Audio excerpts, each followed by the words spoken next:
Hi guys, welcome to my channel Lush Gardener. I hope you guys are fine and are safe. In today's video, we'll be talking about xGRAPTOVERIA Topsy Debbi. Now, yes, this is an hybrid variety. This is a variety. The parentage is Echeveria Topsy Turvy and xGRAPTOVERIA Debbi.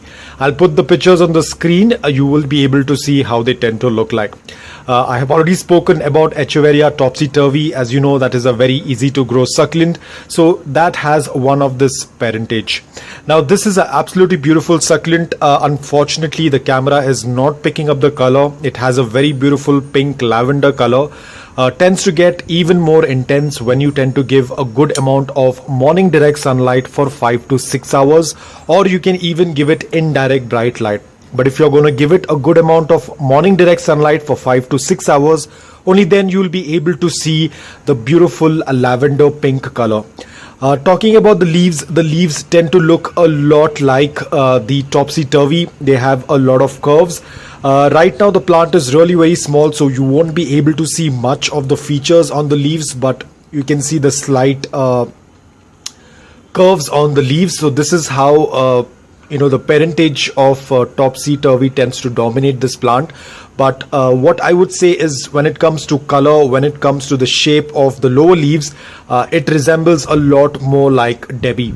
Now talking about the soil, it remains the same what we tend to use for our other succulents. It has to be loose, porous, well draining, and ensure that the soil is completely bone dry before you tend to water again.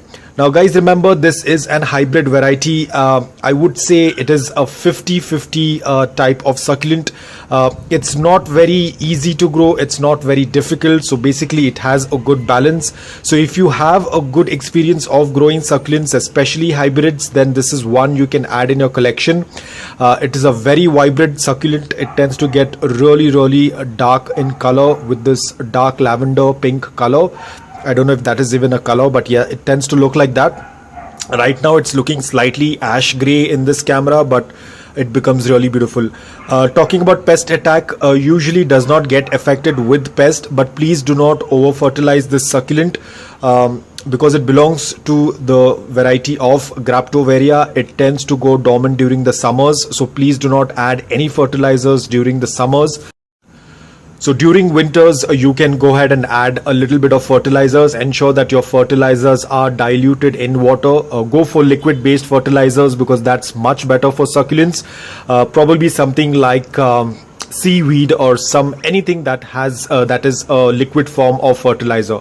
But ensure do it only once a month or once in 2 months. Do not over fertilize them. Remember, it is an hybrid and it could get harmed because of adding too much of fertilizers. Because when we tend to add too much of fertilizers, you need to understand that too much of fertilizers can create a lot of heat inside the pot, which can damage the succulent roots. Talking about propagation, it does not have a thick stem what usually other succulents have.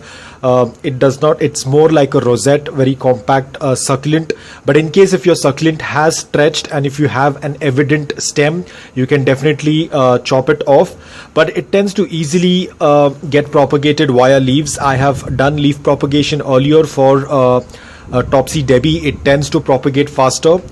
During summers as well, you can do the leaf propagation. The only thing is the rate of propagation is going to be slightly slow as compared to what it would be if you do it during the winters. So it's a pretty easy succulent, even though it's an hybrid. As I said, it again depends. If you are from a very humid environment, probably it might have little difficulties in growing. I belong to a very dry environment, so most of my succulents, including the hybrids, also tend to do quite well.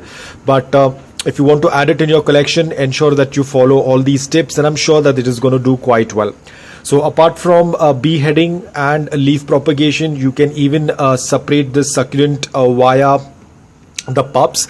In case if you notice that there are offsets lower to the stem, usually the pups will be growing around this area, that is over here. This is where at the base of the stem a lot of these pups tend to grow. So in case if your pups have reached to a decent size, you can go ahead and separate them, but ensure that they have reached a decent size. If you tend to take out pups which are very small, usually they won't be successful because they do not have a lot of capacity to hold the water, store nutrients and store water. So usually even before they start to root, the pups tend to dry and die off. So ensure that they have reached at least 2 or 3 inches in size, and then go ahead and separate it. And remember guys, whenever the pups are attached to the mother plant, they tend to grow much faster as compared to it growing individually.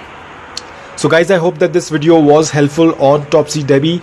If you did like this video, please hit the like button. If you're new to my channel, please consider subscribing to it. Until then, take care, stay safe and keep propagating.